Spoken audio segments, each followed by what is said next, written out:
అని చెప్పిండ్రు. ఆయన తవ్వుతున్నాడు, కట్టుకుంటున్నాడు. అది కూడా బంద్ పెట్టిరు మధ్యలో 6 నెలలు.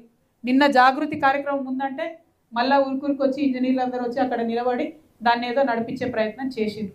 ఇంతవరకు కూడా ల్యాండ్ అక్విజిషన్ కాలేదు. 476 crores 64 crores ఇచ్చిండ్రు. అంటే ఈ లెక్కన నాగమడుగు ప్రాజెక్టు ఫినిష్ అవ్వడానికి ఇంకా 10-12 ఏళ్ళు అవుతుంది తప్పితే జుక్కల ప్రజలకు మాత్రం నీళ్ళు వచ్చే పరిస్థితి లేదు.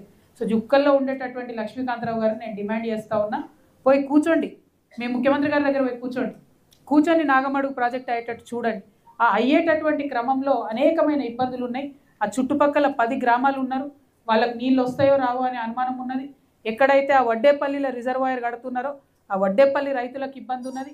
చాలా అంశాలు ఉన్నాయి. మళ్ళీ సపరేట్గా ఇరిగేషన్ మంత్రి గారికి కూడా నేను నాగమడుగు ప్రాజెక్ట్ కోసం కలుస్తాను. కానీ జుక్కల్ ఎమ్మెల్యే గారు ప్రత్యేక శ్రద్ధ పెట్టాలని చెప్పి నేను డిమాండ్ చేస్తూ ఉన్నాను. అది పోతే ఇక కాళేశ్వరం ప్రాజెక్టుతో ఏమనుకున్నారంటే కామారెడ్డికి నీళ్ళు వస్తాయి, ఎల్లారెడ్డికి నీళ్ళు వస్తాయి, అటు దుబ్బాకకు కొన్ని నీళ్ళు ఇస్తారు, బాన్స్వాడకు నీళ్ళు వస్తాయి, మెదక్కి నీళ్ళు వస్తాయి అని చెప్పి ప్యాకేజ్ 22 అని మొదలుపెట్టారు. ప్యాకేజ్ 22కు మొత్తం కావాల్సిన డబ్బు ఎంత అంటే 1446 కోట్లు.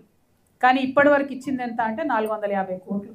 అదేవిధంగా ఈ ప్యాకేజ్ 22 కట్టాలంటే 1500 ఎకరాల ల్యాండ్ అక్విజిషన్ చేయాలి. దాంట్లో 2వ వంతు కూడా ల్యాండ్ అక్విజిషన్ ఇంతవరకు చేయలేదు. అంటే నేను బాజాప్తా చెప్తున్నా, ఇక రేపటి నుంచి బీఆర్ఎస్ వాళ్ళు నా మీద కంపనూరు వేసుకొని ఉడతారు. అయినా చెప్తున్నా, కాళేశ్వరంతో కామారెడ్డి జిల్లాలో ఒక్క ఎకరానికి కూడా నీళ్ళు రాలేదు. ఇంతవరకు కామారెడ్డికి రాలేదు, నిజామాబాద్లో కూడా ఎక్కడ నీళ్ళు రాలేదు. ఒక సీజన్కి ఏం చేసిర్రంటే హల్దీ వాగు నుండి నీళ్లు తీసుకొచ్చి నిజాం సాగర్కి ఇచ్చిర్రు. ఒక సీజన్. ఆ తర్వాత 4 ఏళ్ళు నిండా వర్షాలు పడ్డాయి, దాని అవసరమే లేకుండా పోయింది. అంతే తప్పితే ఈ కాళేశ్వరం ప్రాజెక్టుతోని లాభం జరిగింది కామారెడ్డికి లేదు, నిజామాబాద్కి లేదు. ప్యాకేజ్ 21 నిజామాబాద్లో ఉంటుంది, 22 కామారెడ్డిలో ఉంటుంది. ఈ రెండింటికి మధ్యలో కొండం చెరువు అని ఒకటి ఉంటుంది.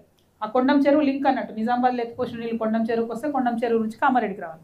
ఇప్పుడు ఈ కొండం చెరువు ఏం చేసిర్రు, ఒరిజినల్ కెపాసిటీ 3.5 TMC ఉండే, దాన్ని 0.8 TMC చేసిర్రు. అంటే అనుకున్న స్థాయిలో రావు. మరి కొండం చెరువు కెపాసిటీ 0.8 TMC చేసినప్పుడు ఇక్కడ ప్యాకేజ్ 22 1400 కోట్లు ఎందుకు ఉంటుంది? తగ్గాలి కదా, తగ్గదు అది మాత్రం. ఎందుకంటే కాంట్రాక్టర్లకు పైసలు పోవాలి కాబట్టి తగ్గదు. నేను తెలంగాణ ప్రజలకు తెలియజేసేది ఏంటంటే నిజామాబాద్ కామారెడ్డి రెండింటికి కూడా కాళేశ్వరంతో ఒక్క చుక్క నీళ్ళు రాలేదు. ఈ 2 ప్యాకేజీలలో కూడా ఇప్పటివరకు ఖర్చు చేసింది కాంట్రాక్టర్లకు పోయింది తప్పితే ప్రజలకైతే లాభం జరిగింది లేదు. అదేవిధంగా మరి ఎల్లారెడ్డి చూసినా, కామారెడ్డి చూసినా, జుక్కలు చూసినా, బాన్స్వాడ చూసినా ఎక్కడైనా కూడా నీళ్లు అదనంగా మనకు వచ్చిందైతే ఏం లేదు. ఇవాళ జరగాల్సింది ఏంది, ఏదైతే మన నిజాం ఉన్నప్పుడు కట్టిండో, అప్పుడు ఉన్నటువంటి ఇంజనీరు నవాజ్ అలీ జంగ్ బహదూర్ ఏదైతే నిజాం సాగర్ ప్రాజెక్టు కట్టిండో, ఆయన అప్పుడు కట్టింది 30 TMCతోని 3 లక్షల ఎకరాలకు నీళ్ళు ఇవ్వాలని దాదాపు కట్టిరు. అది ఇప్పుడు మొత్తం కూడా మట్టి కూరుకపోయి ఉన్నది. తప్పకుండా కాంగ్రెస్ ప్రభుత్వం చేయాల్సినటువంటి పని ఏంటంటే అర్జెంటుగా మట్టి తీయాలి. తీస్తే కాళేశ్వరం కట్టడం ఆలస్యమైన, ఈ ప్యాకేజీల ఆలస్యమైన మొత్తం కామారెడ్డి జిల్లాకు కూడా సస్యశ్యామలం చేసుకునేటటువంటి ఆస్కారం ఉంటుంది. కాబట్టి దాన్ని తీయాలని అడుగుతున్నా. అట్లనే నిన్న నిజాం సాగర్ చూసి వచ్చినాం మేము. చాలా మంచి టూరిస్ట్ కేంద్రంగా ఉండే, ఇప్పుడు అక్కడ పశువులు మొత్తం మేసుడు తప్పితే ఉన్న పాత పార్కులన్నీ నాశనం చేసిండ్రు, గెస్ట్ హౌస్లన్నీ నాశనం చేసిర్రు. మరి జుక్కల్ ఎమ్మెల్యే గారు ఆయన నేను అప్పుడిప్పుడు చూసిన మీడియాలో ఆయన జర చదువుకున్నాడు. మరి దాన్ని టూరిస్ట్ స్పాట్ లెక్క తయారు చేయడానికి జుక్కల్ ఎమ్మెల్యే గారు ప్రత్యేక శ్రద్ధ పెట్టినట్టయితే స్థానికులకు ఉద్యోగాలు వస్తాయి. అదేవిధంగా కొంత డెవలప్మెంట్ జరిగేటటువంటి ఆస్కారం ఉంటుందని కూడా నేను భావిస్తూ ఉన్నాను. ఇక మేము ట్రావెల్ చేసేటటువంటి క్రమంలో పత్తి రైతులు కలిసిండ్రు చాలామంది, వాళ్ళకు అనేకమైన ఇబ్బందులు ఉన్నాయి. ఈసారి మొంతా తుఫాన్తో మొత్తం పత్తి తడిచిపోయింది.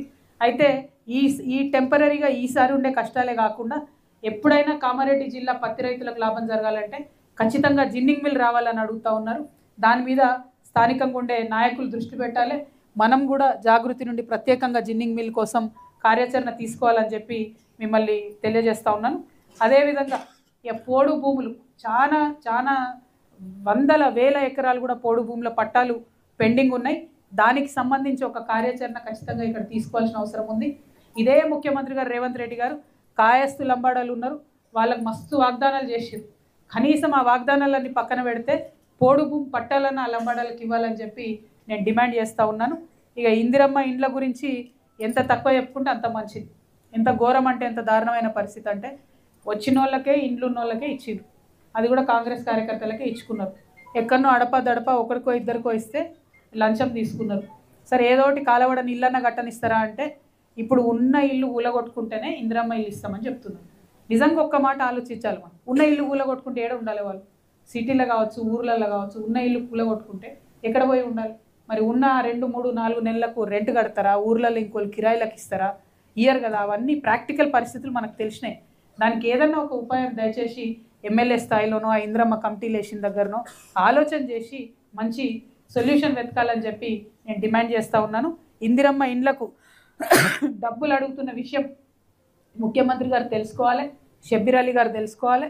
కాంగ్రెస్ కార్యకర్తలు కట్టడి చేసిన ఇందిరమ్మ ఇండ్లకు అర్హులైన వాళ్ళకి ఇప్పియాలని చెప్పి నేను డిమాండ్ చేస్తూ ఉన్నా. ఇక మనకు మంచి 2 పెద్ద ఆలయాలు ఉన్నాయి. ఒకటి త్రిలింగేశ్వర స్వామి ఆలయం నాగిరెడ్డిపేట మండలంలో ఎల్లారెడ్డి నియోజకవర్గంలో, అదేవిధంగా కాలభైరవ స్వామి టెంపుల్. ఈ రెండింటికి కూడా నేను స్వయంగా డబ్బులు చెక్కులు రెడీ చేసుకుంటే కూడా అంతకుముందు అక్కడ ఉన్న ఎమ్మెల్యే గారు ఇవ్వకుండా అడ్డుపడ్డారు. మరి పోనీ నాకు అడ్డుపడ్డావు, మీరన్నా తెచ్చిరా అంటే అప్పుడు తేలేదు, ఇప్పుడు తేలేదు. మనుషుల మీద కోపమే, దేవుళ్ళ మీద కోపమే, ఇది ఎక్కడలోళ్ళి. కనీసం ఇప్పటికన్నా త్రిలింగేశ్వర స్వామి వారి ఆలయానికి, కాలభైరవ స్వామి టెంపుల్కి మీరు ముందడుగు వేయాలి. మీరు ముందడుగు వేయకపోతే మేము జాగృతి నుండి సిఎస్ఆర్ ఫండ్స్ తీసుకొచ్చి వాటిని డెవలప్ చేసుకుంటామని కూడా చెప్తా ఉన్నాం. మరి ఎల్లారెడ్డిలా ఇప్పుడు ఎమ్మెల్యేలు ఉన్నారు. ఆయన ఏంది మదన్ మోహన్, ఆయన ఎట్లుంటాడో కూడా అక్కడ వాళ్ళు మర్చిపోయినట్టున్నారు. అసలు ఆయన 3 నెలలకు ఒకసారి వస్తాడని నేనంటే లేడీస్ చెప్తారు.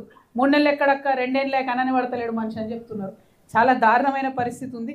మరి ఎమ్మెల్యేలు కనీసం అప్పుడో ఇప్పుడో ప్రజలలో తిరగకపోతే ఎట్లా అన్న విషయాన్ని కూడా ప్రజాప్రతినిధులు ఆలోచించాలి. అయితే నేను ఈరోజు కామారెడ్డి జిల్లాలో ఉన్నటువంటి యువమిత్రులందరినీ కూడా కోరుతా ఉన్నా. ఇప్పుడు సర్పంచ్ ఎన్నికలు వచ్చినాయి. మీ ఊర్లలో ఓట్లు అడగడానికి అందరు వస్తారు. ఖచ్చితంగా ప్రశ్నించండి దయచేసి. ఎందుకంటే ఈ 15 రోజుల ఓట్ల తర్వాత మళ్ళీ మీకు ఎవరు కనబడరు. కాంగ్రెస్ వాళ్ళు వచ్చినా, బీజేపీ వాళ్ళు వచ్చినా, బీఆర్ఎస్ వాళ్ళు వచ్చినా క్వశ్చన్ చేయండి. మీరు ఏం చేస్తారు మా ఊరికి అని క్వశ్చన్ చేయండి. మాట తీసుకోండి.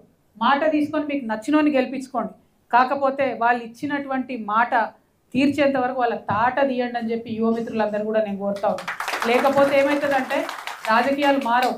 చెప్తారు, బయటపడతారు, గెలుస్తారు, బయటపడతారు, తర్వాత మిమ్మల్ని కనీసం పట్టించుకోరు, చూసుకోరు. కాబట్టి యువమిత్రులు మేల్కోవాలి. మాడబిడ్డలు చాలా నయం. ఎవ్వరు వచ్చినా ఊర్లకు ఖచ్చితంగా క్వశ్చన్ చేస్తారు. మాడబిడ్డలు ఏమై సార్ ఇల్లు ఇస్తానో ఎందుకు ఇవ్వలే, ఏమై సార్ పెన్షన్ ఇస్తానో ఎందుకు ఇవ్వలే అని అడుగుతారు.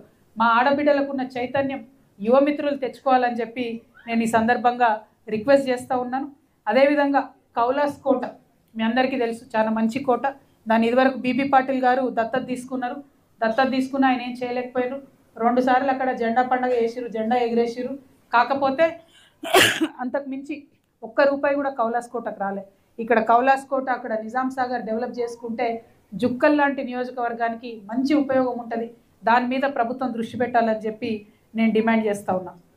ఇక అన్ని ఒక ఎత్తు అయితే ఇన్ని రోజులు నేను ఈ 11 జిల్లాలు తిరిగిన దాంట్లో నాకు 2 సార్లు మాత్రం తీవ్రమైన బాధ కలిగింది.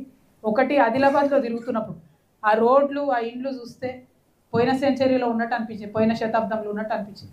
మళ్ళీ సేమ్ ఫీలింగ్ నా జుక్కల్లో వచ్చింది నాకు. ఎక్కడ ఏ రోడ్డు చూడు మట్టి కొట్టుకపోయి చాలా దారుణమైన పరిస్థితి ఉన్నది.